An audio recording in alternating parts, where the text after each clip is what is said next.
Welcome to the Her Story Circle podcast, the podcast that brings you the extraordinary tales of everyday women who are changing the world. I'm your host, Gertrude Mache, and I'd like to acknowledge traditional custodians of the land on which we meet today. I also like to pay my respects to elders, past, present, and emerging. Every week, we dive into the lives, challenges, and triumphs of women from all four corners of the globe. We're here to inspire, enlighten, and connect, sharing stories that uplift and empower. So grab a cup of coffee, settle in, and join us as we explore the incredible journeys of women shaping our future. This is Her Story, where every woman's voice matters. Hello, everybody, and welcome back to the Her Story TV and the Her Story podcast. This is Gertrude Mache here in beautiful Melbourne, Australia. And today I am graced with the presence of yet another amazing young woman. Welcome, welcome, welcome to our tribe. Please tell everybody your full name, where you're based, how old you are, and share your story with us today.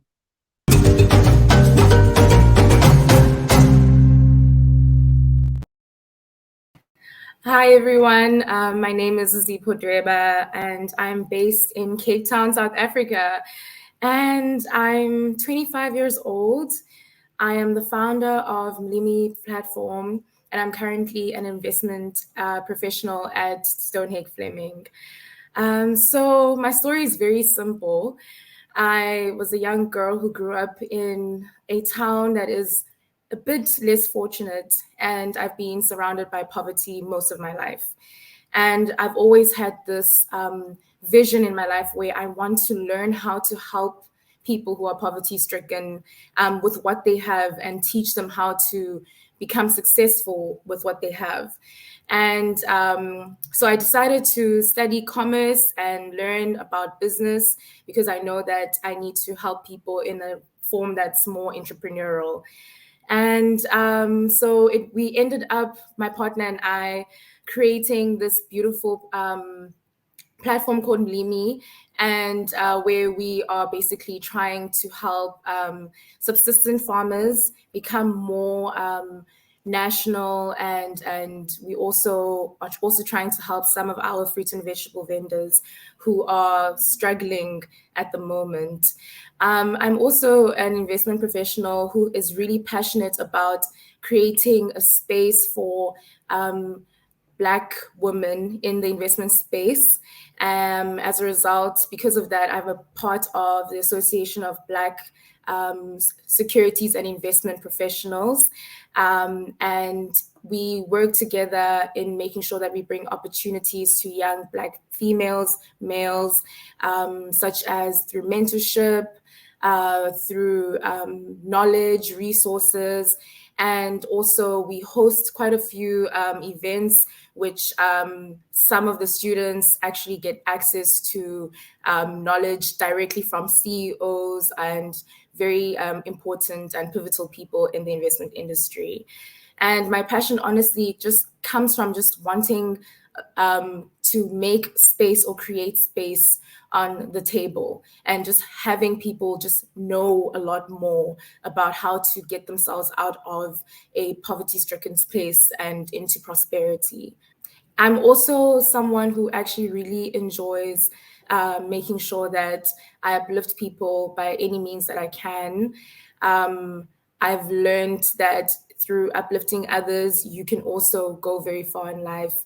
And as a result, I've been a part of the mentorship program with women in ETFs, where a lady who is in the industry has mentored me, trying to show me ways in which how I should actually navigate being a part of the investment industry. And now I'm also currently a part of Women in ETFs again, because I would like to continuously learn how to navigate myself in the investment industry, as well as eventually be that woman who actually mentors other women and creates a space for females in the investment industry. I'm also a person who genuinely is very, very interested in making sure that people have knowledge, access to knowledge, because I found that in my life, I had to really struggle in order to find out how to even learn about finances, how to learn about economics. I never knew, I never had the background or the kind of mentorship that I needed. So I've made sure that in my life that I try to be that person for other people. Now, what fascinates me about your story is you and I went to the same university. I was a student Yes. at University of Western Cape. I know Cape Town really well. Which township in Cape Town were you coming from? A lot of my readers and a lot of my listeners are all over the world. They have no idea of the politics behind how South Africa was structured before apartheid and after apartheid. So tell us exactly where you were born and what that environment was like. So I was actually born in East London. East London is a small town that's in the Eastern Cape. And for those who don't really understand the dynamics of Eastern Cape and South Africa, so the Eastern Cape is a place where it's predominantly or practically a village where most people don't have access to water, sanitation, electricity, proper healthcare, and some don't have much access to education. So I'm one of the lucky few people who were able to actually get out of that type of environment and get educated and learn more. And honestly, it's through education where I really just was able to just know that there's a bigger world out there. And through education still I'm learning that there's I can even go further. um, the dynamics of South Africa is that most young people who are Black do not have access to resources such as education or even financial resources to educate themselves. And there's a huge lack in knowledge, even about safe havens or initiatives that can actually uplift young Black people. There's a huge lack in access to resources in terms of just even mentorship programs or bursaries or any foundations that are actually put in place to help people. So I was one of the lucky few people who were able to just learn, study, and through studying and doing well in my education, ended up in UWC. And through just working hard and studying and really doing well in my education, I'm able to now be in the investment industry. And I've learned just the power of education and just hard work and going through adversity rather than just staying in adversity. Now, education is definitely the key out of poverty. You know, I was born in Zimbabwe in a village with no electricity, no running water. When I Mm. came to UWC, I didn't have a scholarship. I came just before apartheid ended, and I financed my degree working at Green Market Square. I would make clothes that I would sell, African clothing, jewelry. Wow. And I was very fortunate that one of my lecturers, my business lecturer, was a new member of parliament in the new South African government. And she loved my designs. She ended up getting me into parliament, and I dressed a lot of parliamentarians in Cape Town. And that's what financed my business degree. So I can so relate to your story because I've walked that path myself and then eventually moved to New Zealand, successfully went into business, and the rest is history. Now, the other thing that fascinates me about your profile, which really attracted me to want to get to know you and find out what you're doing, is all of the work that you are doing in the women's empowerment space. Why is it important for us to put a focus on women? Why is empowering women a game changer, especially in developing countries? Um, I have learned through just being a woman how difficult it is to just do the bare minimum. I found that there's a lot of preconceived ideas about females, that women are not smart, that women are not capable, that women only can go so far, the so-called glass ceiling. It actually exists.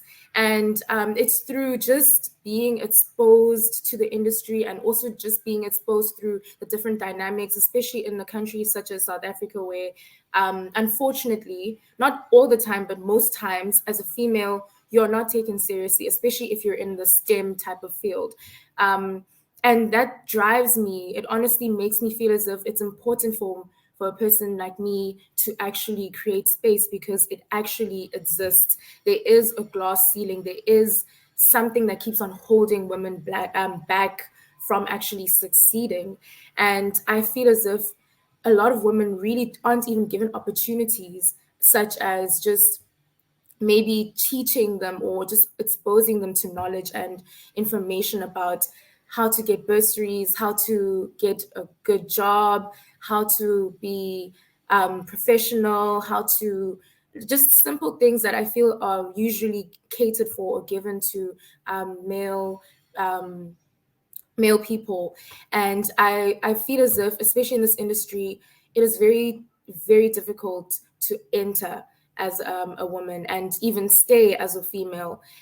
So I think it's just my job or my duty in life to just make sure that in any space I get into, that I open up as many doors as I can, just so that we can actually start seeing more females in positions of power, start seeing more females in decision-making spaces, because we are smart, we are capable, we are actually, we are able to do the necessary work that needs to be done.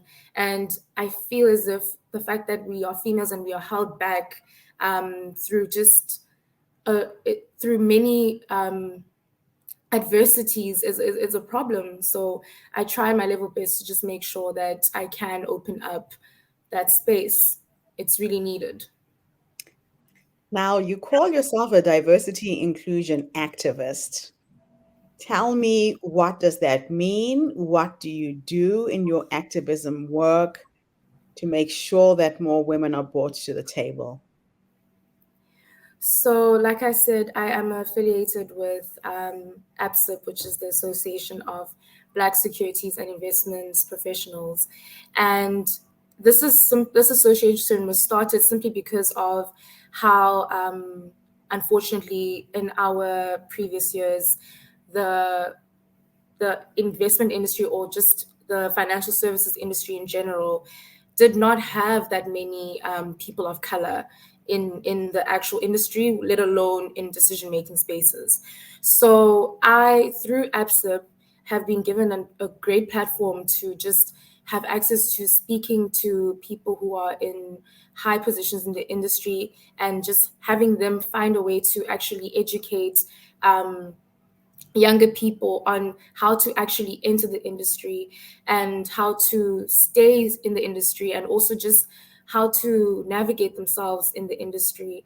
I also work along with a lot of companies, South African companies, in terms of they do sometimes send me, job vacancies, where I do give those or distribute those job vacancies to different students and young professionals, whereas most don't even know how to even get a job or navigate their way through interviews.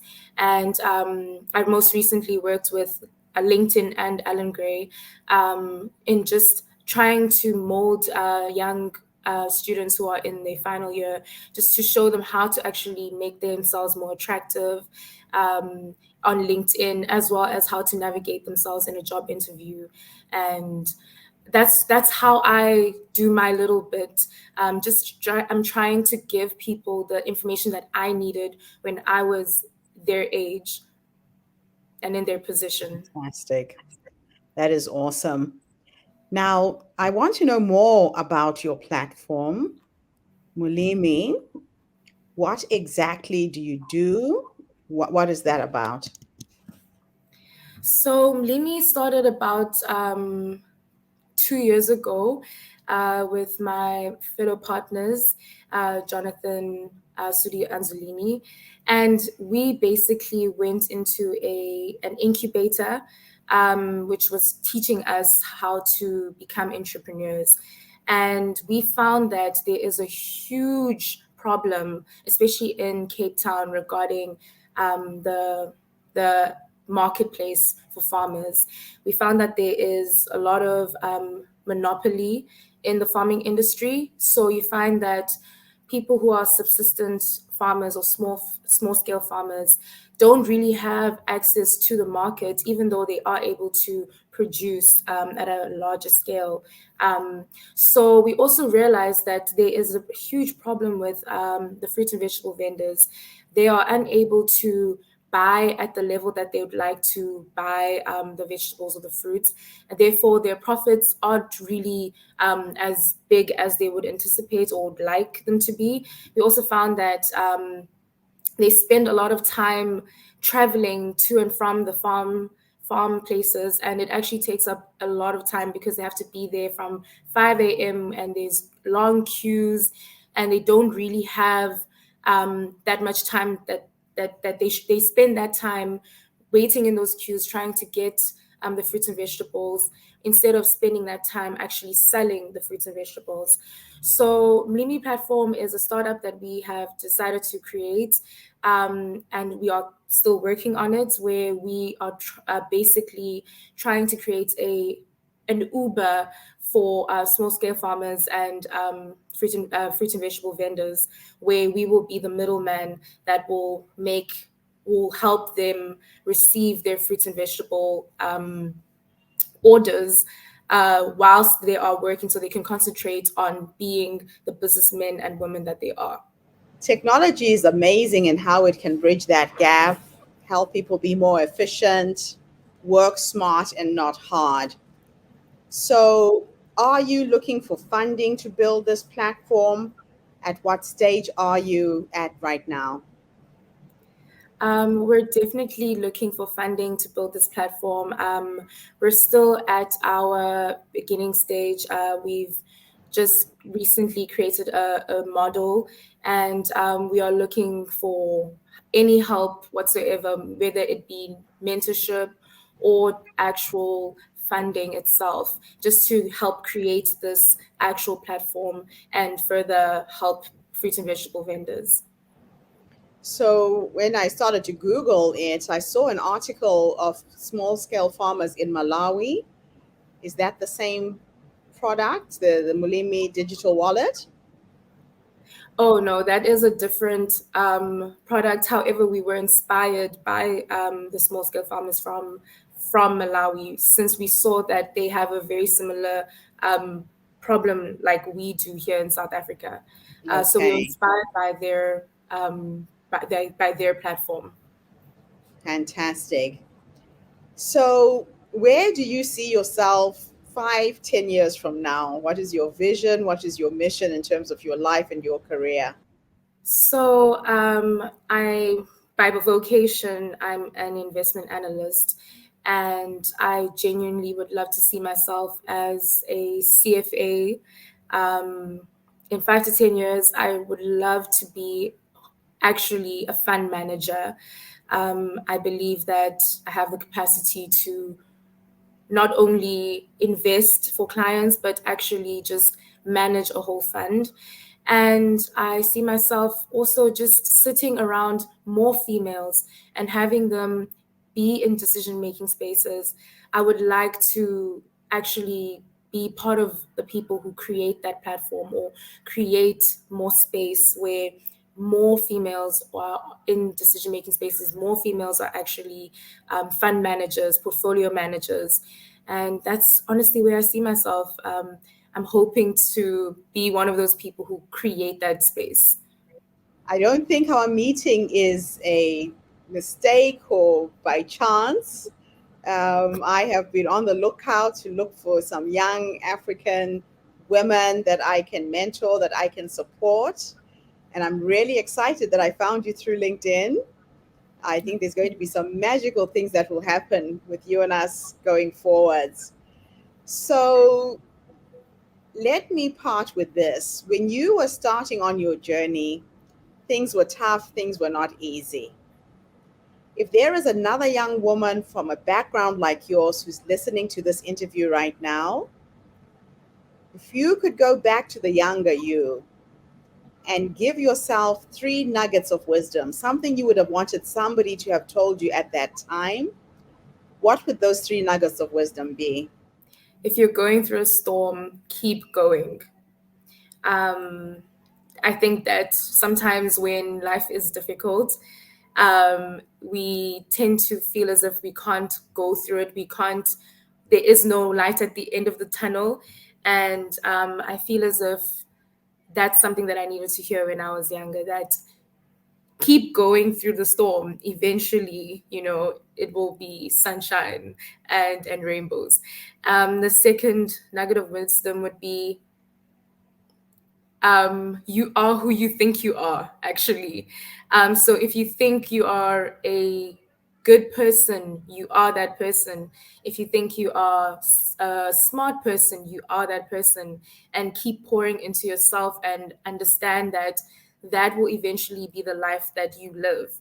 And number three would be to never stop helping others. It's not going to stop your path or slow you down, or it's always important to make sure that you lift others while you rise, no matter what the circumstances are. I think those are the three things that I would tell myself, because those are the three things that have really shaped my life. So Fantastic. Well, it's been an absolute honor interviewing you tonight. Your story is truly, truly inspiring. Thank you so much for gracing us with your presence. And thank thank you. you to everybody who's tuned in tonight. The Her Story Circle is attracting some phenomenal women from all walks of life, women who are game changers, who are trying to do the best for themselves while they lift others in the process. So tune in again tomorrow when I interview another amazing woman. In the meantime, have a fantastic day, morning, or evening, wherever you are in the world. And thanks again for this interview. Bye for now. Thank you. Thank you for tuning into the Her Story Circle podcast. I hope today's story has inspired you to believe in the power of our stories and the difference you can make in the world when you use your voice. I'm Gertrude Mache, and it's been an honor to share this space with you, where voices from all walks of life come together to weave a rich tapestry of diverse perspectives. Don't forget to subscribe, rate, and review our podcast to help us share these stories with more listeners. Follow us on social media by looking for the Her Story Circle podcast for more updates. And join us tomorrow for another episode filled with courage, resilience, and empowerment. Remember, your story matters, and together we're building a stronger, more inclusive world. Until next time, keep making her story.